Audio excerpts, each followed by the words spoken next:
Okay, so this is probably going to be a bit of a weird recording, I guess. This is sort of a day in the life of something like a liberal ideologue, or a classically liberal ideologue.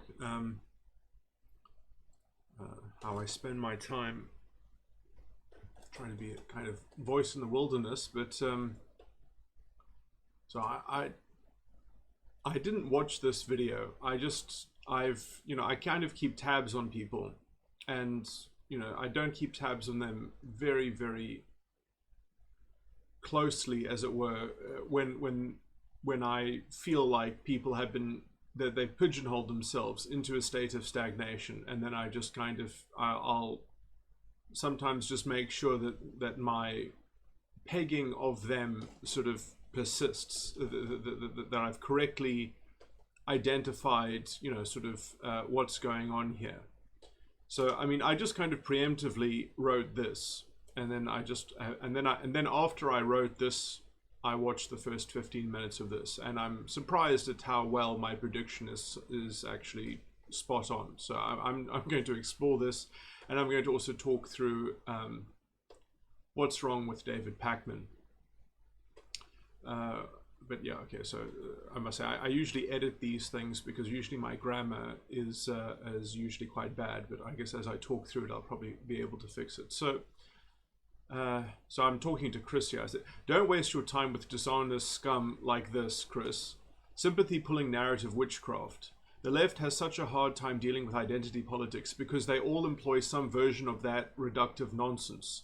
Watching them make distinctions to separate themselves from it and then double back and commit the same atrocious, in square brackets, all or nothing universal claim extraction garnered from their cherry-picked generalizations about reality is a feat of cognitive dissonance that is not worth engaging with.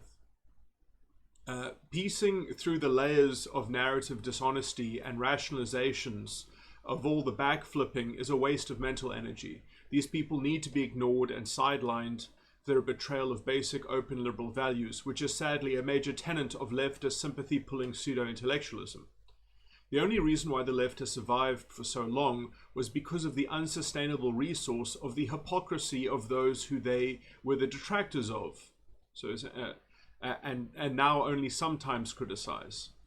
After this hypocrisy runs out, the hypocrisy of their target runs out, either because the left has taken over or gotten into implementing their top-down controls and social engineering, then the job of denial about perverse incentives abounds, and their dehumanizing reduction of the human condition into an all-encompassing complaint of systemic oppression makes them a special kind of wicked and evil partisan that must replace.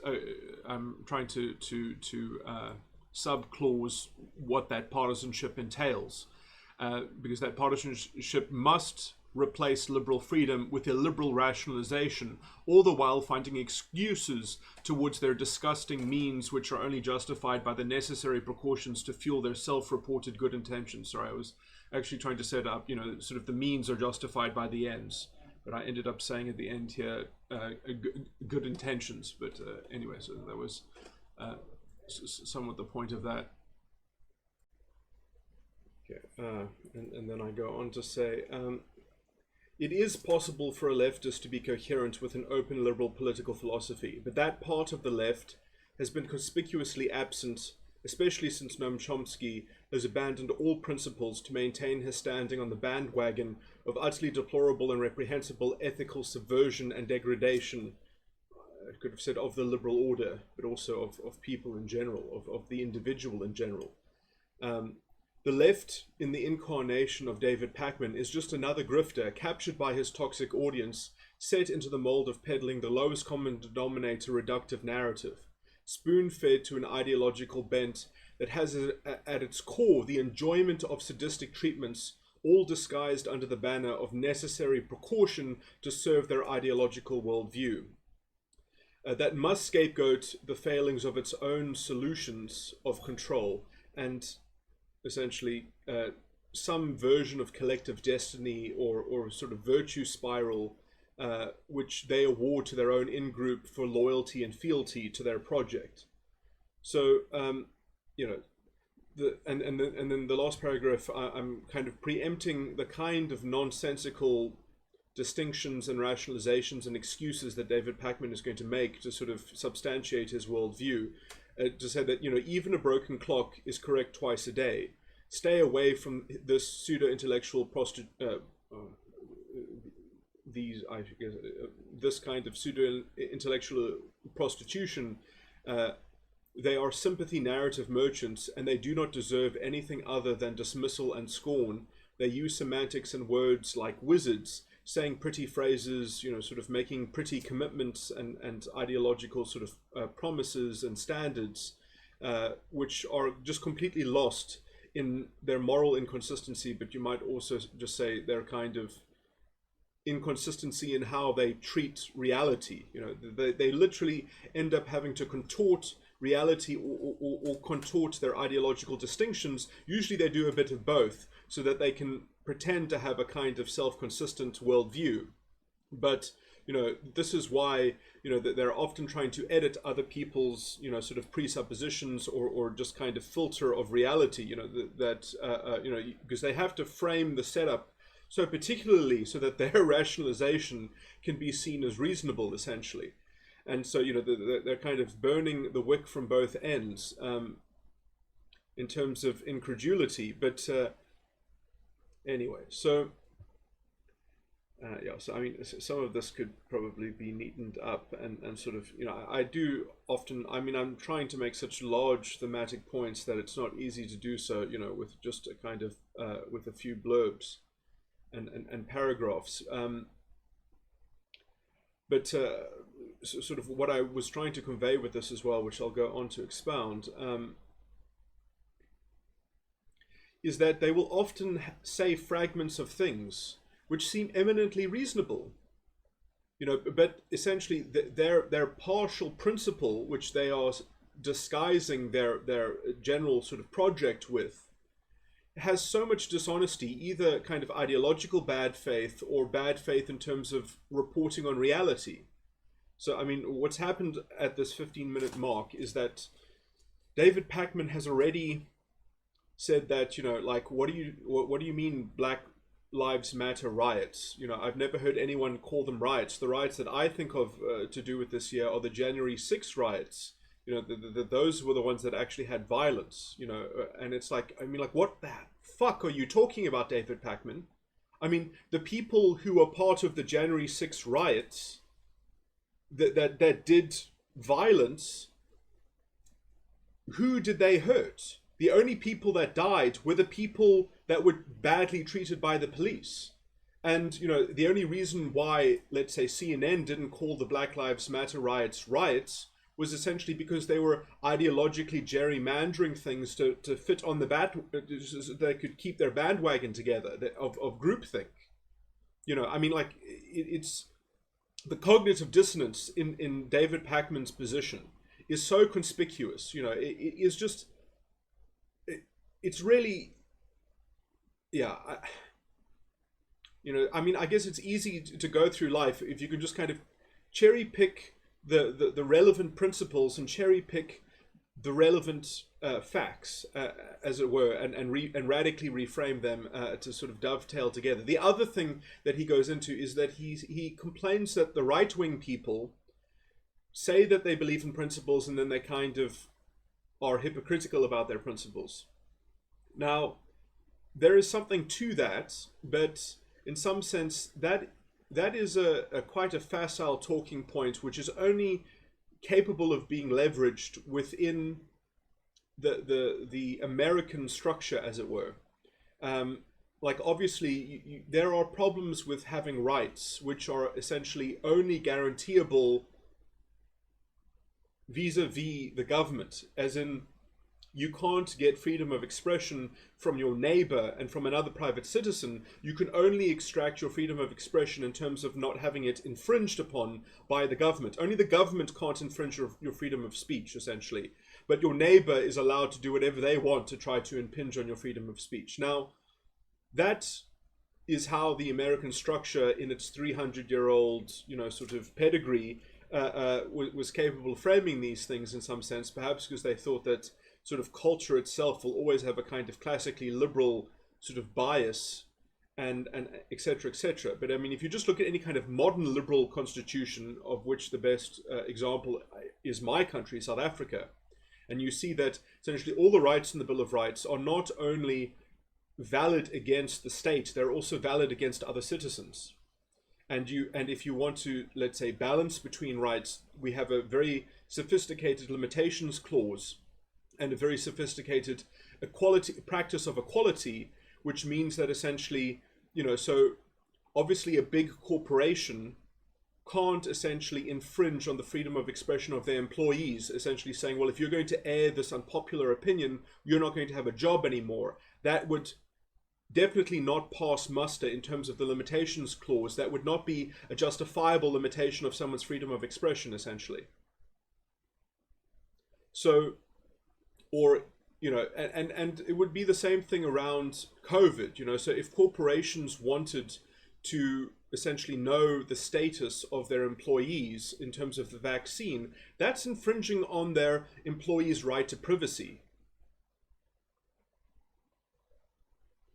So in some sense, David Pakman is really leveraging, he's creating a kind of a false binary. He's creating a false dilemma out of a very specious technical point, which only works in America, because America's justice system and legal system, isn't perfectly principled. And so if you actually want to stand up for, let's say, the spirit of liberal principles, yes, you do have to go to the lawmakers and make new laws to make sure that classical liberalism or liberal values are enshrined within the ever-evolving experiment of because the American system is experimental like that in some sense. In some sense, I think it was almost designed to force the democracy to live up to its own values and to have to kind of process the consequences of not upkeeping, let's say, the spirit of the system, because the system actually doesn't have enough substantive values and principles in effect.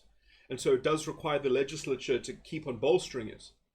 Now, David Pakman sort of, saying that then the conservatives or the right-wing people are essentially hypocrites because they say that, sort of businesses should police themselves, and then they are wanting to create certain regulations in order to, in some sense, enshrine personal liberal freedom, saying that that's somewhat inconsistent. I mean, like, you can only make that specious argument in the suboptimal American legal framework and constitutional framework.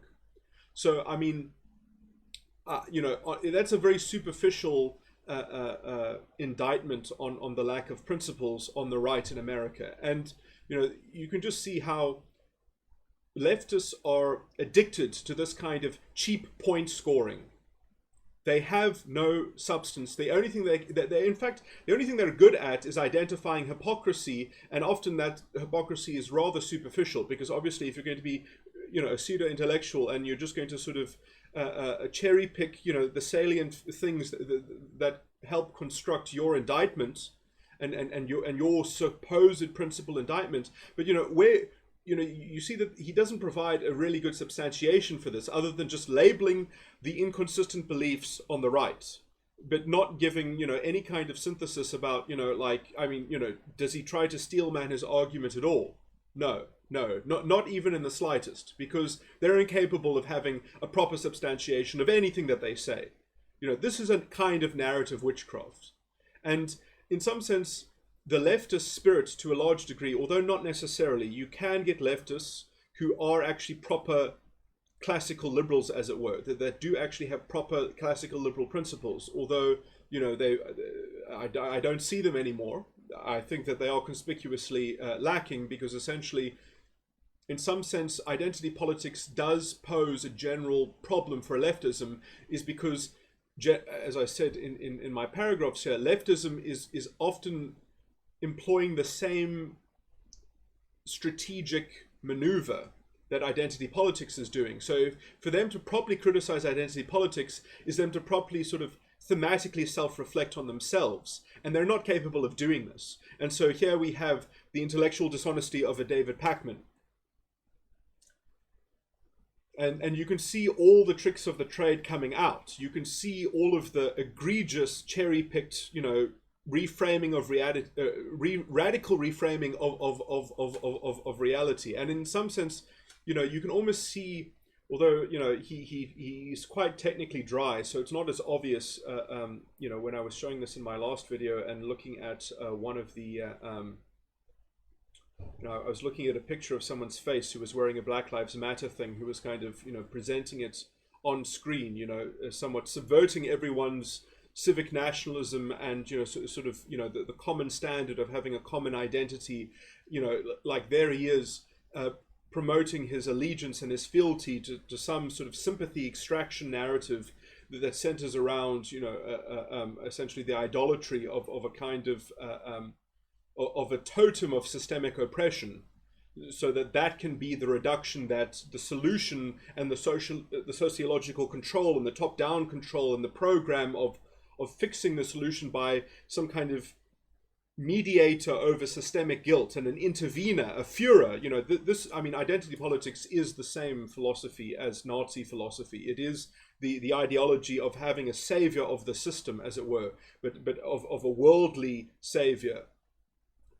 To save the worldly identity, which has this disgusting, it has a whole sort of layer of hypocrisy and double standards, which you can never sort of get to, because if you are demanding a kind of separate but equal development as a so-called social justice in the identity matrix between the identity factions, somehow everyone has to have a kind of racial essentialism or some kind of identitarian essentialism, which you have to kind of then treat people on the basis thereof, and then you have this kind of fundamental dehumanization.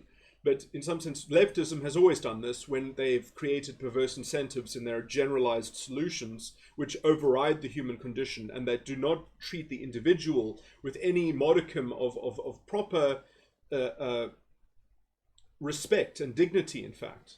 Because, in some sense, dignity has to be everything has to be a two-edged sword.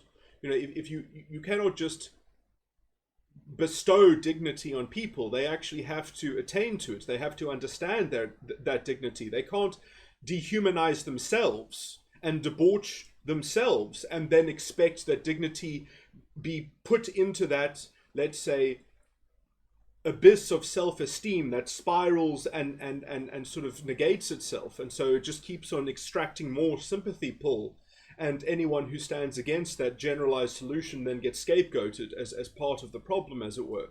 And then you get this kind of this ideological projection of the pragmatic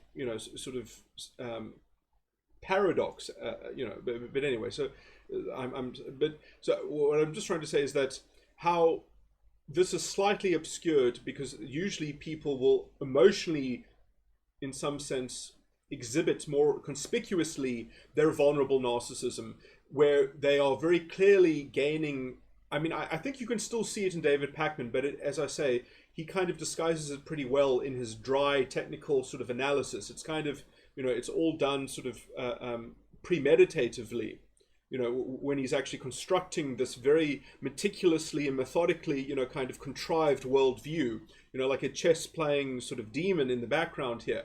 But you can see how, he is planning his excuses very well. He's planning the necessary precautionary steps that are needed in order to safeguard the formula, which essentially disguises this sadistic treatment and the dehumanization and the reductive shortcut that he gets to be the extoller thereof. He gets to be one of the sort of the armchair philosophers above and superior to the human condition, and to judge the human condition in the system, that we're not given each our own individual, ambit. No, we must be sociologically controlled by his, collective solution to the problem. But essentially, you can kind of see it in how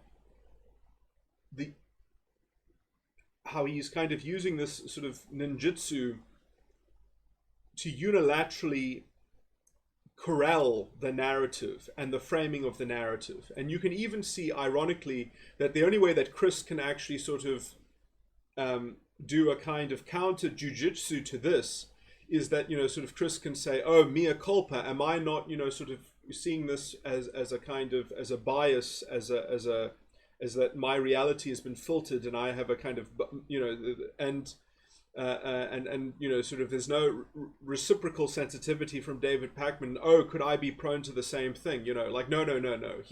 He holds the default. He holds the orthodox position. His framing is eminently reasonable, and his judgment on these things is eminently concrete and solid. And you know, this fundamental calmness. I was in my type and metagram thing. I was trying to explain how essentially sort of the seed of the fascistic conceit, as it were, is this kind of calmness that corresponds to a kind of rushed, virtual, you know, rushing towards the ends which are justified, the means which are justified by the ends. Anyway, I know that what I'm extolling is somewhat quite dense. I wonder if it's worth it to listen to some of this. And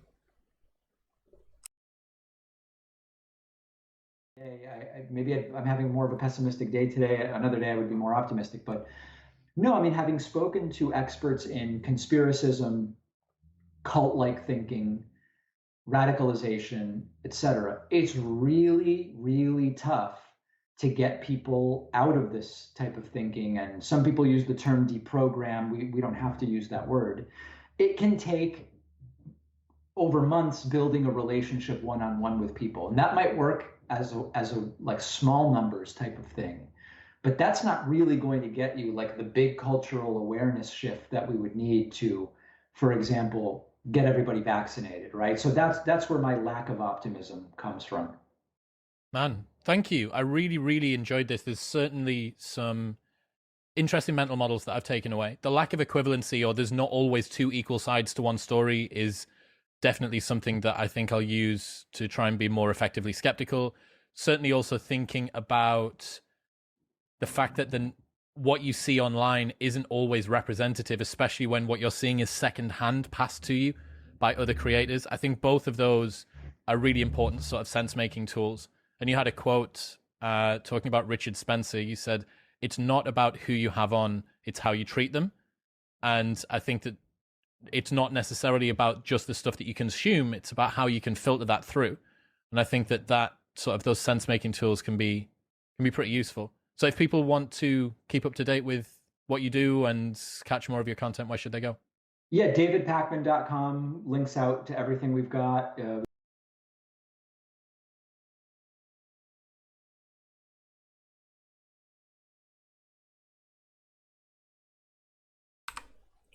Sorry, I forgot to unmute myself before. I don't know how it skipped ahead so far, but oh,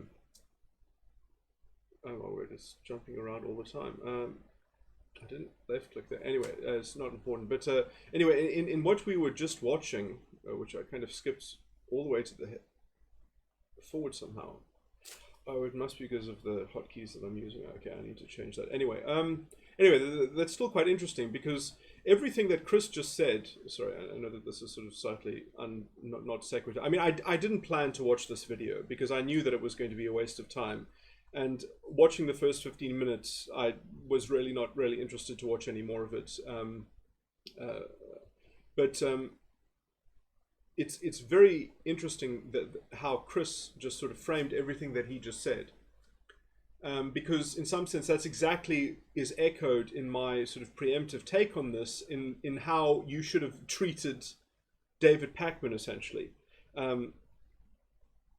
Is only that I think Chris has fallen into the spell that I somewhat preemptive, which is that, you know, so he's saying, oh, you can have everyone on, but you just have to treat them, you know, sort of properly, as it were, because, you know, not every viewpoint is the same, and don't make sort of false equivalences, essentially, that there's, you know, people on both sides. And essentially I would just turn this around on you know, on David Pakman, and actually say, well, sometimes people are just so dishonest that you can't actually have them on, you know, I mean, you could, but it wouldn't work with someone like David Pakman, because he's not going to tolerate such the kind of combativeness that you would need to crack this level of dishonesty, this level of essentially grifting, essentially, and narrative witchcraft and spell casting. You know, so you know, this is the vampire that wants you to invite them into your house, and so it's interesting. In principle, everything that he said is somewhat correct, but it's just that I don't think Chris ever expects to try to have a dialogue with someone and then have the dialogue sort of break down and the whole thing sort of be sort of an entire abortion. And then what would he actually do? Would he actually sort of represent that on his channel? Would he actually, then and give a kind of post-diagnosis? But sometimes even if you do that, it's not really quite satisfying, because, if the other person isn't there to sort of give, you would like to hear the other side. If you give a post breakdown analysis and then the other person hopefully would give some kind of rebuttal or some kind of, but I imagine that that David Pakman would just label you. He would just say, no, you're being dishonest, everything you're accusing me of, you are doing, and then he would just essentially surmount his turtle worldview, his sort of bunker reality, and just label everything that sustains essentially the self-insulating fascistic or proto-fascistic somewhat formula, which in some sense the left has always had this tendency. It's usually disguised because the left is the contrarian. The left usually has a target, and the left can actually improve some things by, if it is actually quite thorough and tries to actually substantiate its own position and create an independent alternative, you can kind of get then you can sort of have a contrasting you can have a kind of completely contrasting sort of dialectical process of refinement, which, I mean, in some sense, if that is properly done, then you actually get a much more sensitivity, or a much greater sensitivity towards the needs of entrenching liberal freedom. I mean, rebel wisdom, I've made critiques of rebel wisdom which have this exact same basic criticism built into it. It's like the idea that, for example, big tech should try to limit people from spreading dangerous health information that is misleading or that isn't factually accurate. Where it's like, if you start doing that, where do you stop? Then, there's no way to stop eventually becoming nanny big tech government, where everything is, where the end user is perpetually infantilized. You end up with no liberal, open, democratic culture, as it were. You end up with no tolerance, because you have not given people the dignity and the responsibility to curate their own reality, as it were. And then you have no independence in culture whatsoever.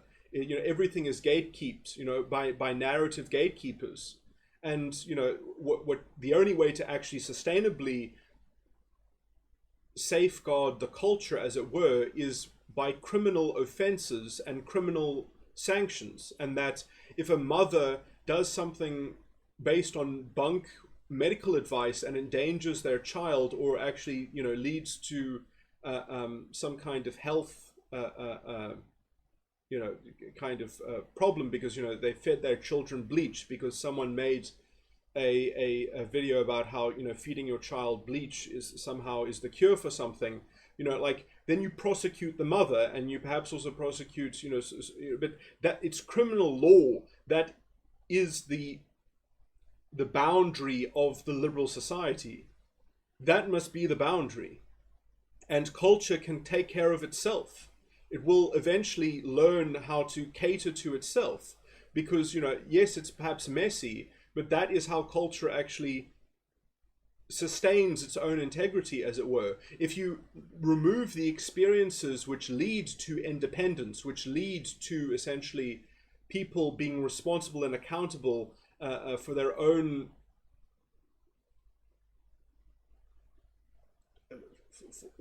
to living up to whatever legal duties that are actually enshrined within the legal framework and the justice system, essentially we have to ground the republic and society within justice. We can't ground it within maximizing utilitarian nice things. This is the difference between principle and people who are essentially trying to dehumanize people while at the same time pretending to be, kind of humanitarian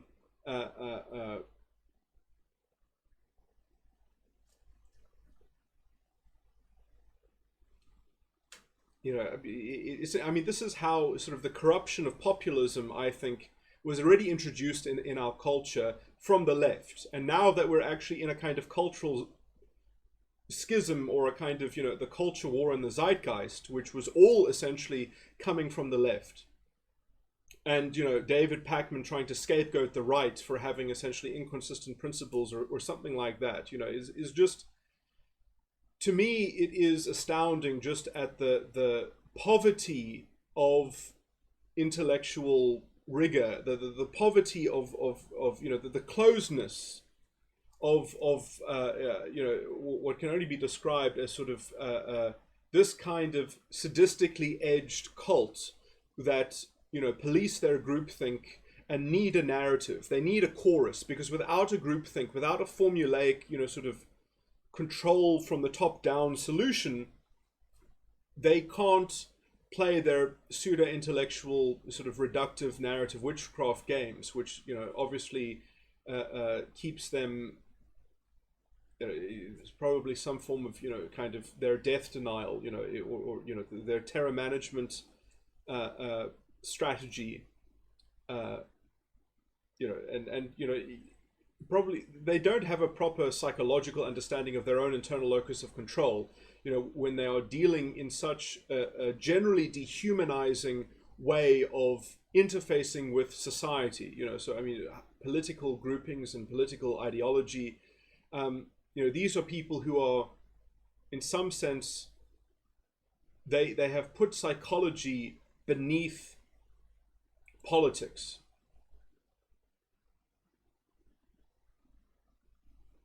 And I think that that's a general, I mean, this is a critique that is not a new critique. Buchanan, the famous sort of leftist anarchist,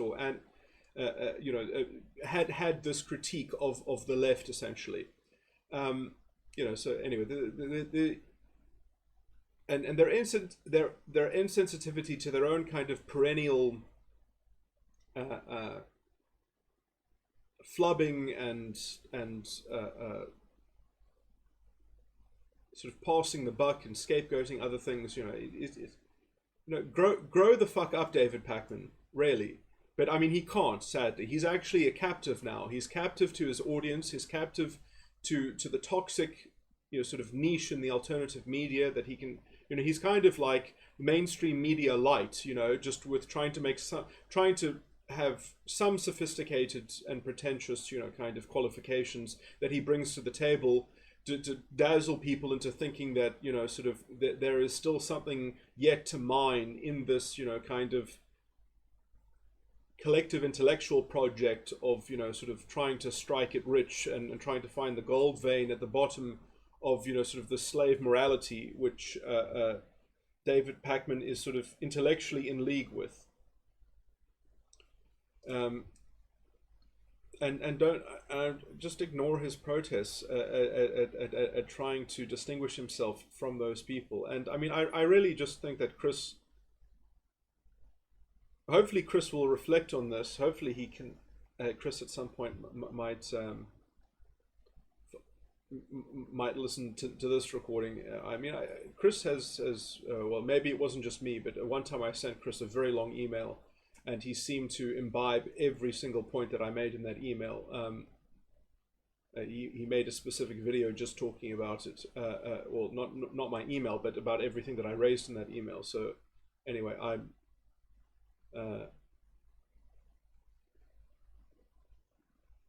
but I mean, obviously he's not stupid, and he does realize when he's and obviously when I say that he's not stupid, I think that I might not be even saying anything new to Chris. I think Chris might already have the synthesis that I have just been extolling and trying to present. I think that, well, I mean, I haven't watched this whole video, and I'm certainly not going to waste my time doing so.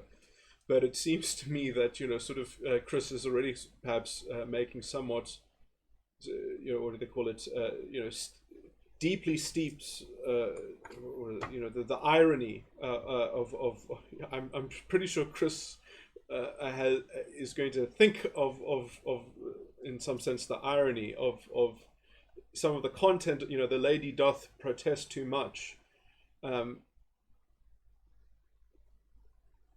Anyway,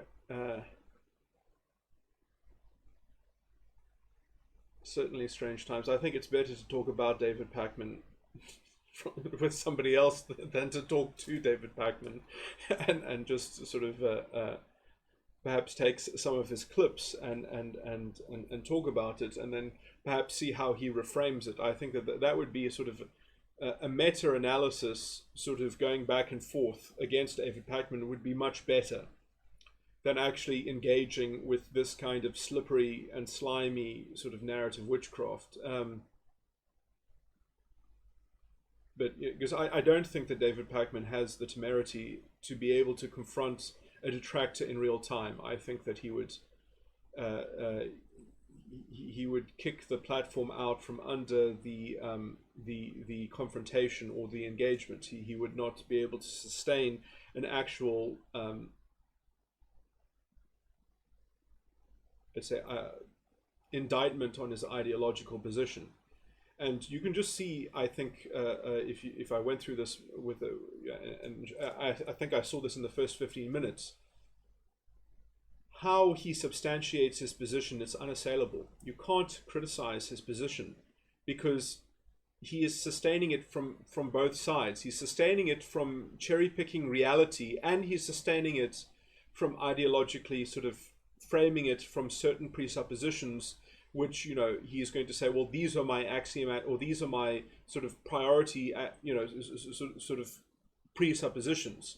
And so his arguments will always work because essentially he's just going to say, well, I don't tolerate someone invading my mind and saying that I've got the order of the priority wrong. I didn't ask for that kind of engagement.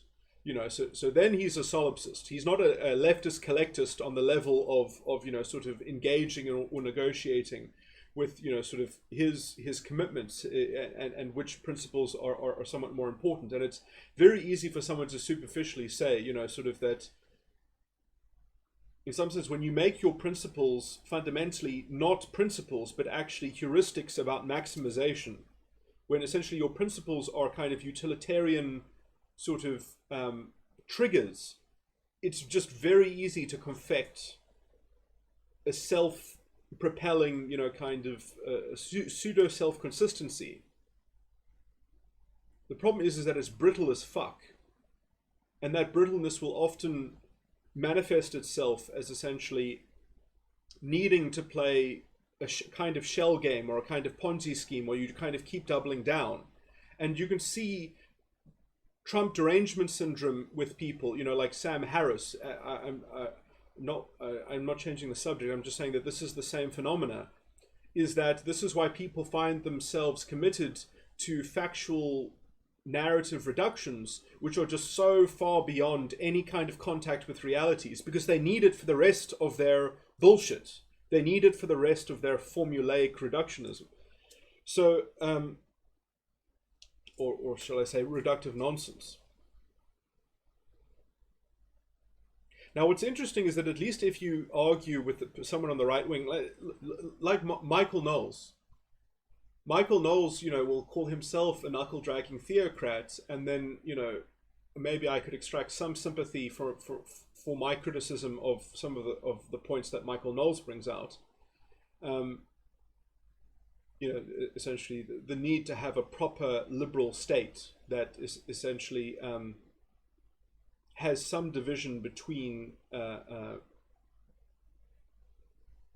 anyway, if I draw that parallel now, it's not going to be that useful. It's going to be very complicated for me to set that up. But essentially, what I'm just trying to say is that on the right, you can actually have a principled argument. On the left, it's not possible, because they are so far beyond any kind of contact with reality, because out of necessity. And in some sense, it's because everyone on the left is fundamental. Even Noam Chomsky has betrayed his own fundamental values and principles. Because it's easy to be a bastion of values and principles when the person who you're detracting from is very clearly kind of hypocritical and very clearly, has problems. But when the hypocrisy and, let's say, the disturbance in the zeitgeist is being generated from your side of the aisle, from the left, and the left itself is a kind of creature of some kind of reductive narrative nonsense, then you find yourself sort of radically debasing, sort of basic markers of reality, and you can just see how badly they are treating reality, and the kind of groupthink and the kind of sort of collective narrative. It's the same hyperrealism that happened in Nazi Germany, or before Nazi Germany, in Weimar Germany. It's the same hyperrealism that you could see in the Nuremberg rallies, and you can see it everywhere. You can see where everyone's trying to find an oversimplified narrative to scapegoat the systemic oppression onto, so that we can have a kind of collective solution to the problem. Anyway, let me stop repeating myself. But this is the great sort of demon of our time. In some sense, this is the fundamental nature of the tumultuousness of the sea, as it were. Anyway.